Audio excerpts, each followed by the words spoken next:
आइए बच्चों chapter number 16 शुरू कर रहे हैं, the second last chapter for strategic management, right?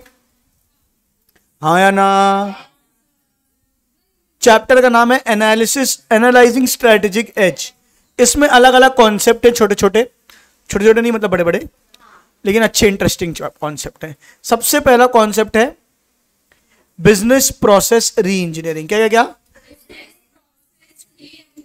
बोले तो बीपीआर, बोले तो क्या बेटा? BPR. What do you mean by BPR? Business process री। अगर एक बिजनेस में कोई प्रॉब्लम चल रही है, बढ़ नहीं पा रहा है, तो लोग उसी को ठीक करने के लिए अलग अलग तरीके ढूंढते हैं। इनने बोला कि आप पूरे बिजनेस प्रोसेस को क्या करो? री इंजीनियर करो। मतलब स्टार्टिंग फ्रॉम दी स्क्रैच, शुरू से लेके एंड तक के पूरे प्रोसेसेस को रीडिफाइन करो, स्टार्ट करो, सोचो कि पहला स्टेप भी क्यों उठाया गया था। हर एक स्टेप जो आप उठा रहे हो, हर एक जो मतलब स्टेप है पूरे प्रोडक्ट बनाने का, उसमें हर एक प्रोडक्ट को रीवैल्यूएट करो, कौन सा जरूरी है, किसको एलिमिनेट करना है। मतलब नाम से ही समझ में आ रहा है बिजनेस प्रोसेस री इंजीनियरिंग।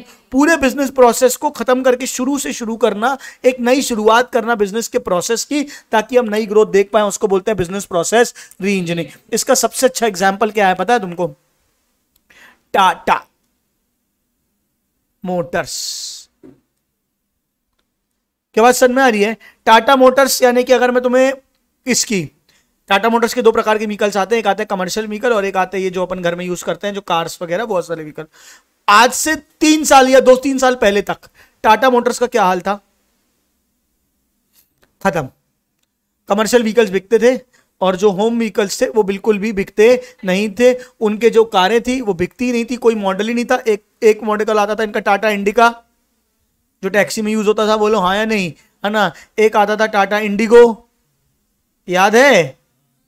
फिर एक आती थी टाटा सफारी, इसमें पुलिस वाले घूमते हैं, हाँ, सफारी स्टॉर्म। एक आती थी टाटा सफारी, ऐसी 4-5 गाड़ियां थी, ये सब फोवेल थी। टाटा सफारी एक हिट थी बस, जो चलती थी, बिकती थी, जिसका अच्छा खासा मार्केट था। बात समझ में आ रही है? बाकी गाड़ियों से मार्केट से बाहर थी ये कंपनी। लोग बोलते थे कि एकदम टैक्सी सेगमेंट की गाड़ी है, टैक्सियों के लिए चलती है, बिल्कुल बर्बाद गाड़ियां, कोई वैल्यू थी नहीं। इन्होंने अपने पूरे बिजनेस प्रोसेस को क्या किया? री इंजीनियर किया और फिर कम बैक किया। और अब तुम जानते हो टाटा की कितनी कारें आती है, और वापस से उसने अपने बिजनेस मॉडल को रिवाइव किया है। और अब टाटा की इस बार टाटा ने और महिंद्रा ने, मतलब महिंद्रा ने भी सेम किया है, उसने अपने कमर्शियल व्हीकल्स तो उसके बिकते ही हैं, लेकिन होम व्हीकल्स को पूरे को रिवाइव किया है, फिर से नया करके बनाया है। और अब टाटा और महिंद्रा ने इस साल एसयूवी सेलिंग में हुंडई, किया, इन सब को फेल कर दिया है और सबसे ज्यादा यूनिट्स बेचे हैं। सिर्फ किसके दम पे? बिजनेस प्रोसेस री इंजीनियरिंग के दम पे। किसके दम पे? बिजनेस प्रोसेस री इंजीनियरिंग। टाटा का तो मुझे पता है, बहुत डिटेल हो जाएगा। उनने अपने कार बनाने क्या था, टाटा के अलग अलग मॉडल्स आते थे। थोड़ा सा हिंट करता हूं, जो नीचे एक बेस होता है ना, जिसमें ये जिस 4 चक्के होते हैं और जो इंजन वाला पूरा ये सेगमेंट होता है, ये पहले टाटा दूसरे तरीके से काम करता था। हर कार के लिए अलग अलग बनाता था, अलग डिजाइन करता था, तो कॉस्टली भी पड़ता था, प्रॉफिटेबल भी नहीं होता था। अब उनने क्या किया, ये बेस एक कॉमन रखा, अब इसके ऊपर क्या करने लगे, ये स्ट्रक्चर अलग अलग बदलने लग गए और मॉडर्न बनाने लग गए। क्या बात समझ में आ रही है? अगर नेक्सॉन है तो एसयूवी स्ट्रक्चर लगा दिया। क्या बात समझ में आ रही है? अगर टाटा की दूसरी गाड़ी है, क्या कहते हैं उसको, अल्ट्रोज है, तो सेडान बना दिया। क्या बात समझ में आ रही है? टाटा की वो जो छोटी वाली टियागो है तो हैचबैक बना दिया। ऐसे करके ऑब्वियसली बात है, इंजन साइज अलग अलग है, पर सेम इंजन की अलग अलग गाड़ियां उन्होंने बना दी। आई कि नहीं आई बात समझ में? जिससे उनको कॉस्ट कटिंग भी हुई। उनने पूरे बिजनेस प्रोसेस को क्या किया, चेंज किया, जिसके दम पे वो क्या कर पाए, कम बैक कर पाए। अगर तुमको चाहिए तो मैं एक वीडियो भेजूंगा, एक यूट्यूब चैनल, उसको जरूर सब्सक्राइब करना, थिंक स्कूल करके। बता चुका हूं क्या मैं पहले? देखते हो उसको? आज थिंक स्कूल में जाके टाटा की केस स्टडी देखना, टाटा मोटर्स की, Tata Motors case study of think school नहीं डाली थी, किसी और ने डाली थी, हाँ इसी में होगा, ठीक है? तो देखना, उसने बहुत बढ़िया बताया। तो वही उन्होंने कैसे बताया कि बिजनेस प्रोसेस को कैसे उन्होंने क्या किया है, री इंजीनियर किया हुआ है। अब एक बार रीड करूंगा, मोटा मोटी बातें हैं, फटाफट पढ़ते हैं अपन, ठीक है क्या? Also known as business process redesign, business transformation और business process change management. Business process reengineering is an endeavour to fabricate the operation of the business on an extensive scale and the act of recreating a core business process with the goal of improving product output, quality और reducing the cost. मतलब क्यों कर रहा है business process री engineer? ताकि नए products बना पाए, बेटर प्रोडक्ट्स बना पाए, क्वालिटी को इंप्रूव कर पाए, कॉस्ट को कम कर पाए, क्वालिटी को इंप्रूव कर पाए। ये वाली बात है, हाँ या ना, फटाफट बोलो। Adopting BPR as a change management tool requires organization to make an introspection about the fundamentals of the company। वही मैं भी बात कर रहा था कि घूम फिर के कहां पे आओ? फंडामेंटल्स में, बेसिक में। कभी भी कहीं भी फंसो तो कहां पे आओ? बेसिक्स में। फंडामेंटल को, why they do what they do, why they do things and why do we do things that the way we do। हम जिस तरीके से करते हैं उस तरीके से क्यों करते हैं। आप बैठे हो, आपका बिजनेस नहीं चल रहा है, बैठो घर पे चुपचाप और अपने आप से 4 सवाल पूछो। पहला, हम क्या करते हैं? दूसरा, हम जो भी हम करते हैं वो क्यों करते हैं? तीसरा, हम जिस तरीके से करते हैं हम उसी तरीके से क्यों कर रहे हैं? हम नए तरीके से ट्राई क्यों नहीं कर रहे हैं? इन 3 सवालों के जवाब पाओ, आपको ऑटोमेटिकली सही रास्ता मिलेगा। प्राइमरी ऑब्जेक्टिव क्या है? इस पे एमसीक्यू बन जाता है, टू एलिमिनेट द रिडंडेंसी और futile layers in the whole process. Redundancy मतलब रिपीटेटिवनेस। कोई एक काम को हम बार बार कर रहे होंगे, क्या बात समझ? जैसे कि कार का मैंने बताया, वो हर कार के लिए एक नया ऊपर का डिजाइन बनाओ, पर बेस तो आप सेम रख सकते हो। बात समझ में आ रही नहीं? हर बार आप नया स्ट्रक्चर डिजाइन कर रहे हो तो आप रिपीटेटिव कर रहे थे काम, तो कैसे आप एलिमिनेट कर सकते हो रिटेंडेंसीज को और एलिमिनेट कर सकते हो एंटरप्राइज कॉस्ट को? हाँ या ना, फटाफट बोलो। पक्का? अभी मैं आपको 2 मिनट का समय दूंगा। मैं चाहता हूं इस ओरिजिन को आप पूरा रीड करो। नहीं समझ में आएगा तो मैं बताऊंगा, लेकिन बेसिक कहानी है, वीपीआर कहां से आया, कैसे शुरू हुआ, वो पूरी बात बोली गई है। Giving you 2 minutes time, read करके बताओ जल्दी। रुक तो जाओ। Factors of successful implementation of BPR ये दिए हैं, ये है फैक्टर सक्सेसफुल के लिए, और ये दिए हैं चैलेंजेस। ये क्या दिए हैं? चैलेंजेस। फैक्टर्स क्या है सक्सेस की? आपको सबसे पहले मैनेजमेंट में चेंज लाना पड़ेगा। अब चाहे मैनेजमेंट के लोगों को चेंज करो या मैनेजमेंट के प्रोसेस को चेंज करो। दूसरा क्या है? मैनेजमेंट कॉम्पिटेंसीज, यानी क्या? कैपेबिलिटीज। मैनेजमेंट कॉम्पिटेंसीज मतलब मैनेजमेंट की क्या है बेटा? कैपेबिलिटीज क्या, कैसी है, कितने वो कैपेबल है, क्या उनका कोर एरिया है, क्या उनके बेनिफिट्स। कॉम्पिटेंस का मतलब होता है कि आपके अंदर कौन कौन सी कैपेबिलिटीज है। तो आपको मैनेजमेंट की कॉम्पिटेंसीज चेक करनी पड़ेगी। अगर नए प्रोसेस के लिए नया कॉम्पिटेंट मैनेजमेंट चाहिए तो आपको वो भी लाना पड़ेगा। हाँ या नहीं, फटाफट बोलो। तीसरा क्या है? Organization structure. Organization structure change करना पड़ेगा, मतलब कैसे? वो सीईओ, डिवीजन, फंक्शनल स्ट्रक्चर, ये पिछले चैप्टर में हमको पढ़ना था, हमने नहीं पढ़ा है, वो हम पढ़ेंगे। अलग अलग स्ट्रक्चर होते हैं, हायरार्की स्ट्रक्चर क्या करना पड़ेगा? चेंज करना पड़ेगा। फिर क्या है? बीपीआर एक प्रोजेक्ट मैनेजमेंट पूरा बनाना पड़ेगा, और आईटी के भी सब स्ट्रक्चर्स बनाने पड़ेंगे, आईटी के सब स्ट्रक्चर को चेंज करना पड़ेगा। हाँ या ना बोलो। साथ में चैलेंजेस कितने प्रकार के आते हैं? मेनली 2। कितने प्रकार के? 2। एक आते हैं टेक्निकल चैलेंजेस। एक कैसे आते हैं? टेक्निकल। दूसरे आते हैं सोशियो कल्चर। दूसरे क्या आते हैं? सोशियो। नई टेक्नोलॉजी को आइडेंटिफाई करना जो बेटर है, उसको खरीदना, उसकी कॉस्ट और वो सारी चीजें करना, ये टेक्निकल चैलेंज है। सोशियो कल्चर क्या है? लोगों को चेंज के लिए एक्सेप्ट करवाना। जैसे ही कोई बदलाव आता है तो आदमी क्या होता है? रेजिस्टेंस होता है। क्या बात समझ में आ रही है? ये एक नॉर्मल इंसान में, जैसे मैंने उस दिन तुम लोग को बोला क्लास में, क्या बोला कि एक काम करते हैं, पहले टेस्ट ले लेते हैं, बाद में क्लास ले लेते हैं। तो this was just a pattern change, और सबके अंदर क्या था? रेजिस्टेंस था। नहीं नहीं नहीं, पहले कैसे दे देंगे, जबकि फर्क 19-20 का आना है। लेकिन क्या था? Just because a pattern change हो रहा था तो क्या था? रेजिस्टेंस था। तो सबसे बड़ी प्रॉब्लम होती है 2। एक टेक्नोलॉजी में चेंज लेके आना, दूसरा जो रेजिस्टेंस है उसको खत्म करना, लोगों को क्या करना? एक्सेप्ट करवाना चेंज। ये एक बहुत बड़ा मैटर है। तुमको पता है जब कंप्यूटर आया था देश में तो लोग कंप्यूटर का विरोध कर रहे थे कि हमको नहीं चाहिए हमारे देश में कंप्यूटर, हमारे नौकरी। क्यों? लोग बोले थे हमारे नौकरियां चली जाएंगी, जो काम इंसान करता है वो काम क्या कर देगा? कंप्यूटर करने लगा। अब तुम सोचो अगर कंप्यूटर मान लेते, विरोध आता ही नहीं देश में कंप्यूटर, तो क्या होता? मोबाइल तो बहुत दूर की बात है, कंप्यूटर ही का विरोध कर रहे थे। बात समझ में आ रही है? जस्ट बिकॉज क्या है? Resistance of change. अब जैसे एआई आ गया है, अब एआई आ गया है तो लोगों के पास 2 ऑप्शन है। एक कि हल्ला मचाएं, हाय राम एआई आ गया, लोगों की नौकरियां चली जाएंगी, लोगों की नौकरियां चली जाएंगी, लोगों की नौकरी चलाएंगी। दूसरा, be smart, learn how an AI works, और कैसे तुम उसको अपनी स्किल में इंप्रूवमेंट करके एडवांटेज ला सकते हो। यह बात तो सही है कि एआई नौकरी खाएगा लोगों की, ये तो सत्य है।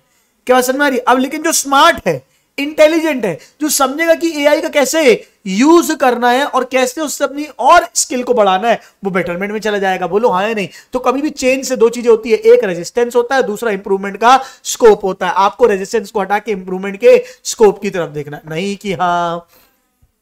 तो employee resistance against change, communication breakdown, personnel turnover during the transaction. Personnel turnover मतलब यहां टर्नओवर मतलब सेल नहीं है, इंप्लॉय छोड़ छोड़ के जाएंगे, नए नए इंप्लॉयज आएंगे। क्या बात समझ में आ रही है? जब हम चेंज कर रहे हैं तो इंप्लॉय टर्नओवर क्या हो जाएगा? बढ़ जाएगा। लोग बोलेंगे नहीं करनी हमको नौकरी, जाओ, है ना, तुम इतने ज्यादा सरदार, इतना प्रेशर दे रहे हो हमको, जबकि वो तुम्हारे बेहतर के लिए नया हो रहा है, थोड़े दिन में तुम यूज हो जाओगे तो अच्छा हो जाएगा। हाँ या ना? फटाफट बोलो। अरे हाँ बोलना यार, ठीक है क्या? एक बार रीड कर लो इसको, फैक्टर्स को पूरा।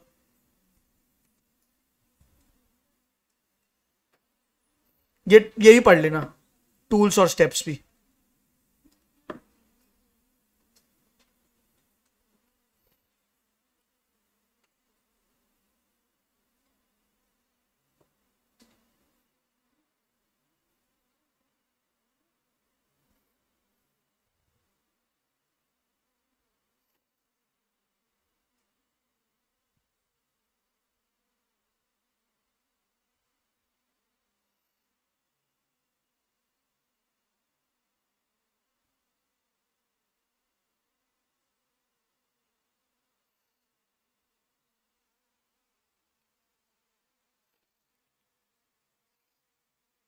अपनी 5 तक क्लास है ना? वो तो 12 से 3 का था ना, क्लास लगी तो 1 बजे ना। पढ़ो, अच्छा पढ़ो तो।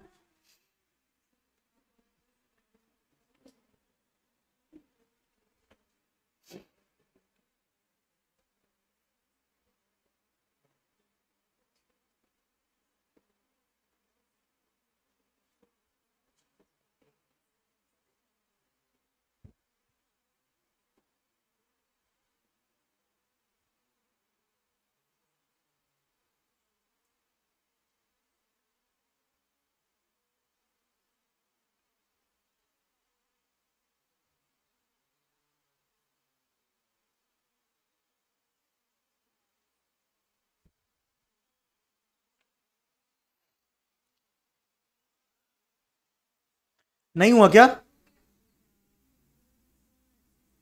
इजी है सब बहुत।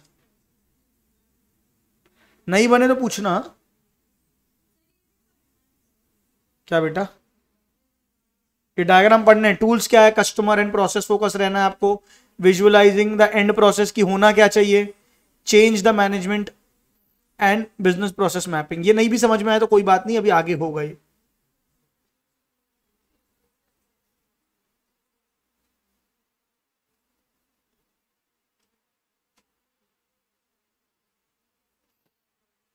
एक काम करो, डायग्राम को रहने दो, बस वो पॉइंट पढ़ लो।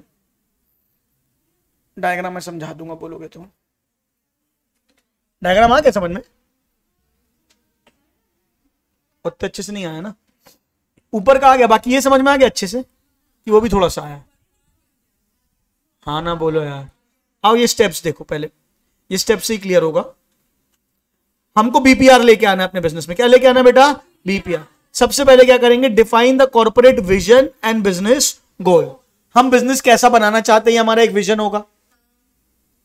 हाँ, फिर क्या करेंगे?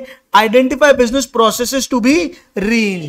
कौन कौन से प्रोसेस है जो हैवी हैं, जो हमको उस गोल तक की तरफ जाने से रोक रहे हैं, या हमको डिले कर रहे हैं, या हम उन गोल की तरफ अच्छे से नहीं बढ़ पा रहे हैं। हम अपने सारे प्रोसेस क्या करेंगे? देखेंगे और आइडेंटिफाई करेंगे कौन सा प्रोसेसेस हैं। हाँ या ना? फटाफट बोलो। हाँ, फिर क्या करेंगे? एनालाइज करेंगे एंड मेजर करेंगे एग्जिस्टिंग प्रोसेसेस। पहले आइडेंटिफाई करेंगे, फिर क्या करेंगे? एनालाइज करें। एनालाइज करने पड़ेंगे कि उसके बाद क्या करेंगे? Identify enabling IT and generate alternative processes redesign. क्या कर रहे हैं, कौन कौन से प्रोसेसेस को चेंज लाना है उसको आइडेंटिफाई कर लिया, अब उसके लिए क्या क्या ऑल्टरनेटिव्स है, उनके उसके लिए क्या क्या ऑल्टरनेटिव्स है, हम कैसे क्या कर सकते हैं, ऑटोमेट कर सकते हैं। ये हमारे सब क्या होंगे बेटा, एनालाइजिंग द मेजर्स। बात समझ में आ रही है। उसके बाद क्या होगा, सॉरी कौन से आइडेंटिफाई करेंगे, सॉरी हमारे पास आईटी है कि नहीं है और कैसे कैसे उसको चेंज लेके आना है। नहीं समझेगी, समझ गए बोलो। जैसे बहुत साधारण सा तुमको एग्जांपल देता हूं तो बहुत अच्छे से क्रिस्टल क्लियर हो जाएगा। हम पहले बोर्ड में पढ़ाते थे, व्हाइट बोर्ड में, हम व्हाइट बोर्ड में पढ़ाते थे और मेरे को हमेशा से लगता था कि नहीं यार डिजिटल बोर्ड में पढ़ाना है। एंड डिजिटल बोर्ड हमने तब पढ़ाना चालू किया जब कुछ, तब ये सब अब तो बहुत हो गए, कॉमन हो गए वाले बोर्ड और ये वो बोर्ड, तो व्हाइट बोर्ड में पढ़ाते थे। मेरे को लगता था कि यार मुझे ना वो चाहिए, मतलब डिजिटल बोर्ड या कुछ डिजिटल करना है, डिजिटल करना है, डिजिटल करना है।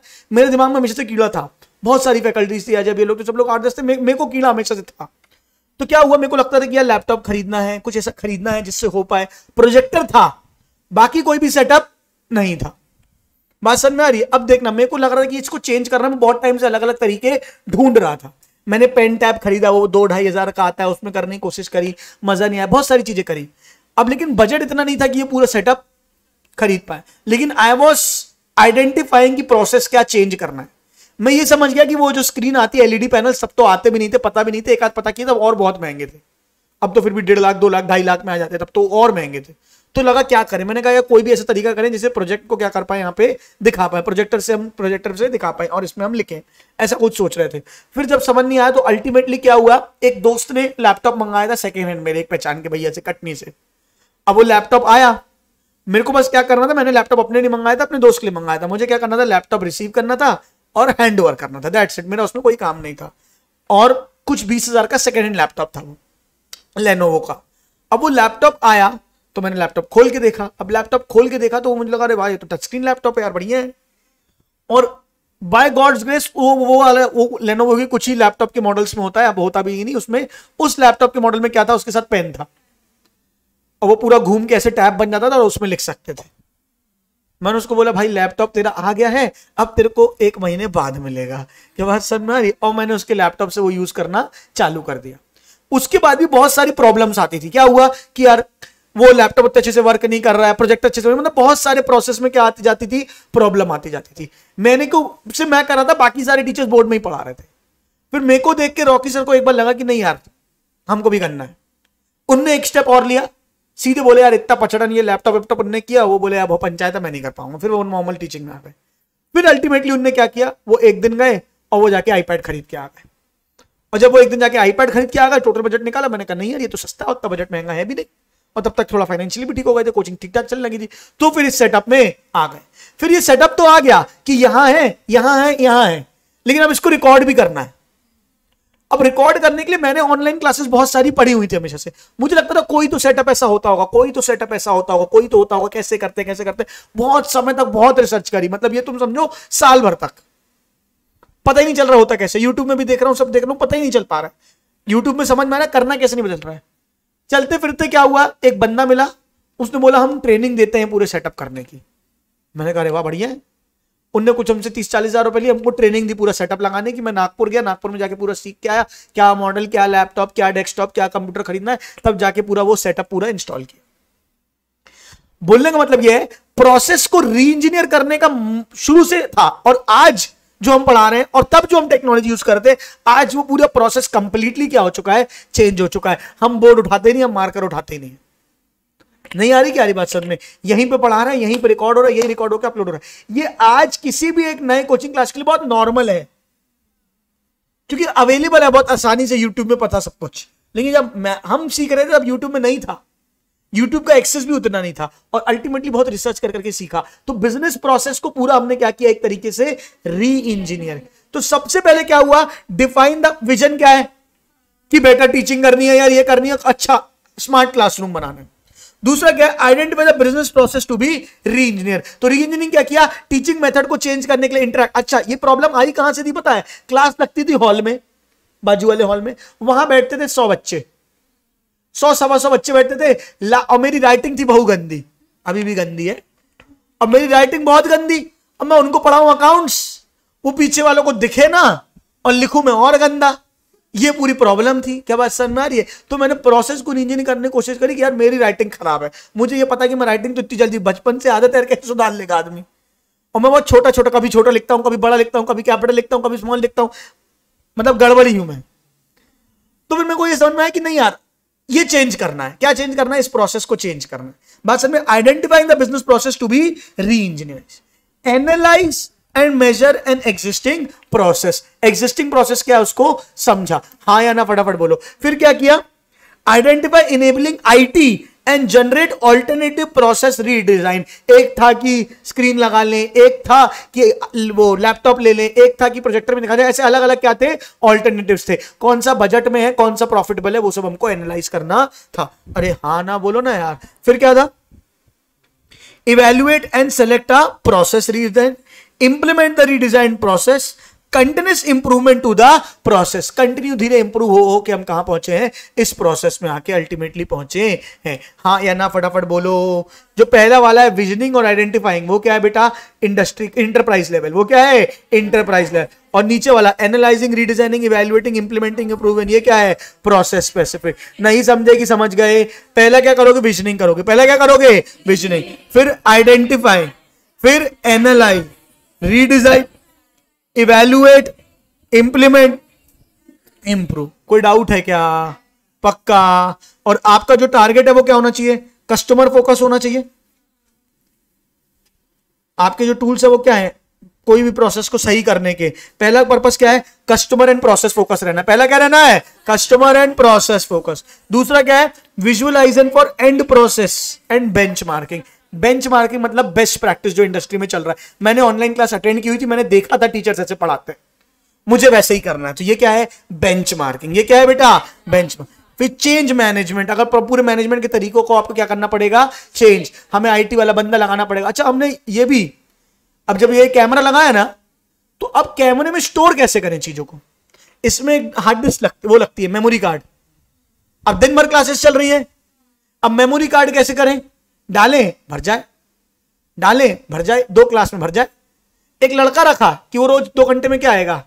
मेमोरी कार्ड को चेंज करेगा, फिर खाली करेगा, फिर चेंज करेगा, फिर खाली करेगा, फिर चेंज करेगा, फिर खाली करेगा। समझ ही नहीं आ रहा ये इतना लेंथी लंबा प्रोसेस। फिर अल्टीमेट समझे कि नहीं यार, इसको आप एक जगह पे सीधे सीधे क्या कर सकते हो? यहां से सीधे सीधे, ये एक सॉफ्टवेयर होता है, सॉफ्टवेयर सीधे सीधे क्या कर लेता है? अपने पास रिकॉर्ड कर लेता है। अब मेमोरी कार्ड में स्टोर करने की जरूरत ही नहीं है, अब इसमें मेमोरी कार्ड नहीं है।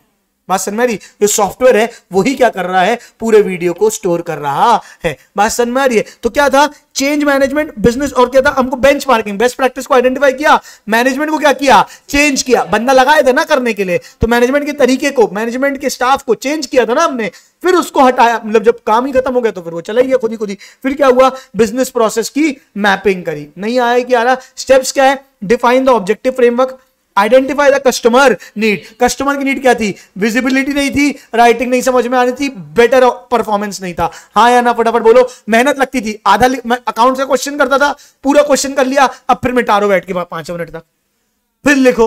और मैं इतना गंदा लिखता हूं, इतना बड़ा बड़ा लिखता हूं कि एक क्वेश्चन एक बार में बोर्ड में सॉल्व ही नहीं कर पाता। तो अब इतना, अब कॉन्सेप्ट समझाने में दिक्कत जा रही है। बात समझ में आ रही है? तो फिर हमने क्या किया? Identifying the customer needs. अब पूरा बोर्ड ही बोर्ड है, फैला फैला के कहीं कहीं भी लिखते रहो, आखिरी में क्या करो? जूम इन करके दिखा दो पूरा। हाँ यानी फटाफट बोलो। तीसरा क्या है? Study the existing process, formulate the redesign business plan and implement the redesign. अरे हाँ या ना बोलो। नहीं आया कि आया? अब ये वही है, सबसे पहले define, identify the customer needs, study the existing process, formulate a redesign business plan, implement the redesign। यहां तक तुम्हारा ये खत्म। हाँ या ना फटाफट बोलो। केस स्टडी तुम पढ़ के आओगे क्या? एक केस स्टडी पढ़ा दूं?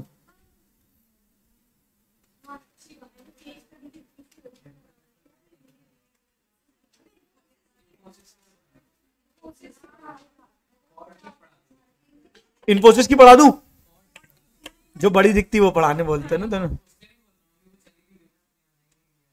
नहीं वो अलग ही कहानी, ये पुरानी कहानी है, वो अकाउंट रिसीवेबल्स की कहानी है। नहीं एक दीदी थी वो चली गई, नालायक। चलो, मेरी सुन रहे हो तुम लोग कि बस बैठे हुए आंख कान खोल कर? भूख लगी है? नहीं लगी, ठीक है। चलो, केस स्टडी क्या है? Business process reengineering and for the commission process. An Australian corporation which is among the top 10 banking institution and top 5 general insurers has one of the highest cross sell rates in the financial sector. The insurance activities of a company cover personal insurance, corporate coverage and workers compensation. मतलब एक Australian company है जो insurance और finance की बहुत बड़ी company है। हाँ या नहीं फटाफट बोलो। Business need alliances and intermediaries were key growth drivers in the long-term strategy of the client. In order to better manage the channel behavior and meet the organizational objectives, the ability to pay accurate and timely commission was an important element. Insurance company का major खर्चा क्या होता है? जो वो agent को commission देते हैं बेचने के लिए पॉलिसी वगैरह। हाँ या ना बोलो। तो उस कंपनी की मेन रिक्वायरमेंट क्या थी कि उनका कमीशन का सिस्टम ऐसा हो कि जैसे ही उसने बेचा जल्द से जल्द सामने वाले को क्या मिलती जाए? कमीशन मिलती जाए। तो लास्ट वाली लाइन पढ़ो क्या लिखा है? एबिलिटी टू पे accurate and timely commission was an important element. This was considered a critical competitive as and weak link in the clients back office capabilities. ये प्रॉब्लम जा रही थी कि इंश्योरेंस तो हम दे रहे थे, क्लेम भी दे रहे थे, सब दे रहे थे, पर कमीशन हम टाइम से नहीं दे पा रहे थे, एक्यूरेट नहीं दे पा रहे थे, जिस कारण से हमारे एजेंट अगर डिससेटिस्फाइड थे, वो बेचेंगे नहीं तो काम ही नहीं चलेगा। हाँ या ना फटाफट बोलो। Challenges and requirement. The following challenges were faced during the implementation. The existing operations comprised of manual processes using band-aid system which were high cost and presented serious risk. मतलब मैनुअल सिस्टम था commission बेचने का, देने का, ये समझो बस। हाँ या ना फटाफट बोलो। क्या था? This organization paid about Australian $90 million per year in commissions, which was approximately 20% of its profits before goodwill and taxes. At the same time, it lost significant amount of overpayments and commission leakage. Fraud भी हो रहा था, लोग over commission, फर्जी commission भी दे रहे थे, और 20% of profit, 90 million Australian dollars क्या कर रहे थे? वो कमीशन पे करते, यानी इनके खर्चे का एक मेजर अमाउंट था। पक्का ना? हाँ। Infosys studied the process and identified improvements initiatives that would benefit the client. Infosys recommend the centralized commission management organization and articulated the desired business capabilities for group commissions solution with the following objectives. क्या करो? Centralise कर दो, ठीक है, business design बना के दी commission के process का एक, ठीक है, क्या जिसका ऑब्जेक्टिव क्या था? Multiple business, insurance, wealth management, banking, इनके चार चार काम है, इंश्योरेंस का भी, वेल्थ मैनेजमेंट का भी और बैंकिंग। हाँ, इनके मल्टीपल ब्रांड्स हैं, डिफरेंट डिस्ट्रीब्यूशन मॉडल्स है, consolidation of several existing legal system है, इंटीग्रेशन विद प्रोडक्ट, अलग अलग प्रोडक्ट के साथ उनको क्या करना था? मैच करना था, और स्केलेबिलिटी चाहिए थी ताकि और ज्यादा वॉल्यूम पे ये काम कर पाए। नहीं आया कि आया? Infosys assess vendors in the enterprise incentive management space based on the multiple criteria. The vendors included, ये ऐसी कंपनियों के नाम है। Infosys evaluated and selected the vendors as recommended integrated commissions platform. At the same time, Infosys also built the business case for the investment as well the implemented plan for all the initiatives. मतलब उन्होंने vendors चुने जिनके पास system था, IT था, software था। आप अपने commission का सिस्टम क्या कर दो? आउटसोर्स कर दो। ये आपको पूरा एक सेंट्रलाइज सिस्टम बना के देंगे, सारे कमीशन का, सारे बिजनेस का, सारे ब्रांड्स का। हाँ या ना फटाफट बोलो। इसके बाद में तुमको एक इंडिया की केस स्टडी बताऊं, ज्यादा समझ में आएगी। बेनिफिट्स क्या हुआ? Identification of the most suitable solution based on the list. सबने अपने अपने दिए, सबसे मोस्ट सुटेबल को उन्होंने क्या कर दिया? सेलेक्ट कर दिया। Creation of and articulation to the executive team and the business benefits arising from various initiatives including implementation करा दिया, और प्रोसेस को क्या कर दिया? सही कर दिया। कुल मिला के क्या किया? अलग अलग वेंडर से मिलवाया और एक सेंट्रलाइज सिस्टम बना के दिया कमीशन का। हाँ या ना फटाफट बोलो। नहीं आया? सेंट्रलाइज एक प्लेटफॉर्म, ऑनलाइन प्लेटफॉर्म, जिससे क्या होगा कि सबकी कमीशन सेंट्रलाइज कैलकुलेट हो जाएगी और वो हो जाएगी, क्योंकि तुम्हारा काम बहुत जगह पे फैला हुआ है, अलग अलग बिजनेसेस हैं, तो एक अलग से कंपनी को सेंट्रलाइज वेंडर बना देंगे, ये पूरा कमीशन तुम्हारा संभालेंगे। अलग अलग लोगों से मिलवाया, सबने अपने अपने प्लेटफॉर्म्स और अपने अपने आइडियाज दिए, जिसको एक इंप्लीमेंट उन्होंने कर दिया। डिटेलिंग नहीं बताई इनने। हाँ या ना फटाफट बोलो। अरे हाँ या नहीं बोलो ना। एक और कंपनी ने भी कमाल किया है। कौन सी कंपनी हो पता है? पेटीएम। पेटीएम जा रही थी डाउन में, अभी भी जा ही रही है, डूब ही रही है। क्या हुआ? असल में आज ही मैं केस स्टडी, ये भी बिजनेस थिंक स्कूल की केस स्टडी आज ही पढ़ रहा था मैं। क्या था कि वो यूपीआई पेमेंट्स कराते हैं। उनका था कि वॉलेट सिस्टम था, आप पैसे भरो, यूपीआई आ गया। अब यूपीआई में फोन पे आ गया, गूगल पे आ गया, तो पेटीएम का बिजनेस मारा गया। अब यूपीआई में लोग गूगल पे यूज कर रहे हैं, फोन पे यूज कर रहे हैं, पेटीएम यूज कर रहे हैं, पेटीएम को यूज करना कम कर दिया, गूगल पे और फोन पे ज्यादा कर दिया। क्योंकि अल्टीमेटली क्या था इसमें, क्या था कि वो मिलता था, कैशबैक मिलता था कि पेमेंट करो कैशबैक आएगा। गूगल पे ने लगाया दो, जो स्क्रैच कार्ड आता है फ्री में पैसे मिलते हैं, तो वो लोगों ने उसको देखा, अरे वहां पैसे मिल रहे, गूगल पे में चले गए। फोन पे में एडवांटेज था, फोन पे में चले गए, पेटीएम से खत्म, पेटीएम ऑलमोस्ट डाउन में था। अब पेटीएम ने क्या दिमाग लगाया, उसके सारी दुकानों में क्या थे, वो थे क्यूआर कोड थे। अब क्यूआर कोड फोन पे के भी हो गए, क्यूआर कोड भारत पे के भी हो गए। और अब इसको अब पहले क्या था, गूगल पे के लिए गूगल पे करो, पेटीएम के लिए पेटीएम करो, फोन पे के लिए फोन पे, अब कॉमन क्यूआर कोड्स आ गए। तो अब इसको समझ नहीं आ रहा था कि ये करे क्या। इनने एक काम निकाला, इनने लगा ली वो स्पीकर वाली मशीन, देखिए जो सब जगह लगी रहती है, ये उनने सब जगह बेचना चालू करी। उनने इस प्रॉब्लम को आइडेंटिफाई किया, एक दुकानदार जहां भीड़ लगी हुई है, आदमी पेमेंट करता है फिर बोलता है ये देखो ये है। अब वो कहां तक देखता फिरे कि दुकान का काम करे। अब लोग क्या करते थे, पुराने स्क्रीनशॉट दिखा देते थे, अरे पेमेंट करी, स्क्रीनशॉट लेके रख लिया, बोले भैया पेमेंट कर रहा हूं, एक्टिंग करते स्क्रीनशॉट दिखा देते, और पुरानी पेमेंट करी नहीं। अब आदमी अपने बैंक अकाउंट में बैठ के चेक थोड़ी करता रहेगा, बोलो हाँ या नहीं। तो उनने क्या निकाला, ये मशीन निकाली। अब ये मशीन बोलती कि इतने 1000 रुपए प्राप्त हुए, पेटीएम पे 100 रुपए प्राप्त हुए। अब ये उनने क्या कर दिया, पूरे इंडिया में बेचना शुरू कर दिया। जब तक फोन पे और बाकी कंपनियों का ध्यान जाए, तब तक इसने पूरे मार्केट में अपना फोन वो क्या कर चुका था, बेच चुका। यहां तक तो फिर भी ठीक था। अब जैसे ही पता चला, अभी पता चला 2019 में इन्होंने भी चालू किया, फोन पे की मशीनें आने लगी, वो भी अब कर रहे हैं। लेकिन अभी ऑलरेडी किसका प्लेटफॉर्म फैला हुआ है, पेटीएम का। अब उनने इसमें क्या कर दिया, उसके बेसिस में लोन देना चालू कर दिया है। क्या देना चालू कर दिया है, लोन मतलब आपके पास दिन भर के ट्रांजैक्शन पेटीएम के पास पहुंच रहे हैं।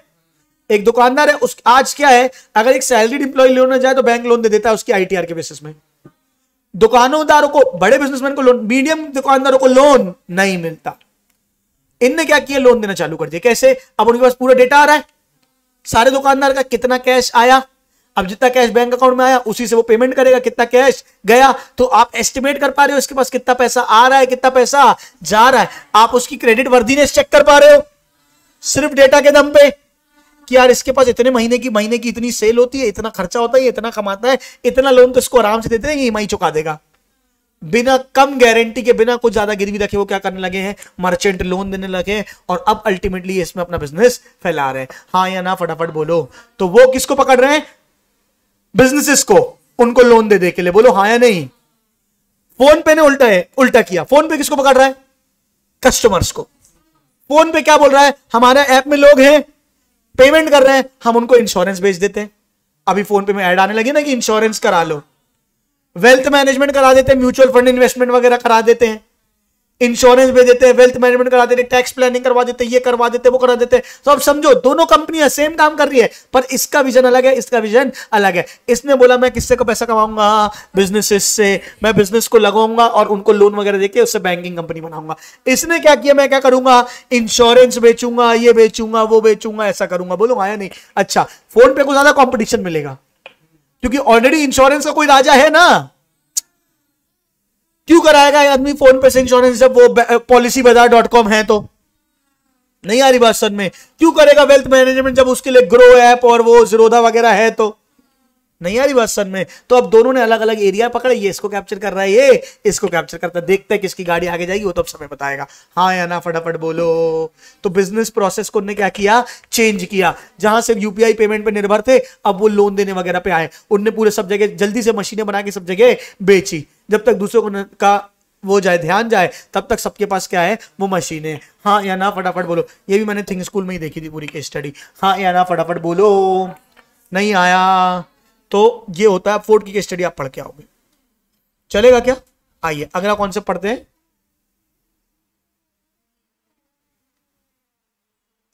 क्या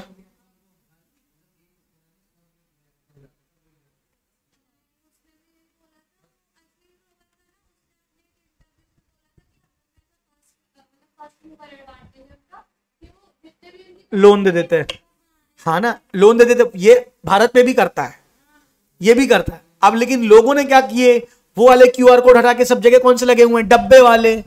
तो यूज कौन से हो रहे हैं, डब्बे वाले। पेटीएम के डेटा किसके पास है, पेटीएम के पास। ज्यादा ज्यादा ग्राहक किसके पास, मतलब ज्यादा दुकानदार किसके हैं, पेटीएम के। आप जाओ आजकल आपको वो पेटीएम की मशीन मिलती है, वो वाली भी स्क्रैच कार्ड मशीन, और वो भी उनने निकाली और वो डब्बे भी उन्हीं के। इसलिए हर दुकानदार आज की डेट में क्या प्रेफर कर रहा है कि उसके पास पेटीएम का डब्बा, उसके पास मर्चेंट क्या हो गए, ज्यादा हो गए। लोन वो भी देता है, लोन ये भी देता है, पर इसके पास ज्यादा फाइनेंसिंग है। बात समझ में अभी नहीं आई कि आई, हाँ या ना बोलो। चलो ये पढ़ के आएंगे आप लोग, ठीक है। बेंचमार्किंग पढ़ाऊं आगे, चलो आज इतना ही कर रहे हैं, बाकी का नेक्स्ट क्लास में करेंगे। आज की सभा समाप्त। बोलो सत्यनारायण भगवान की जय।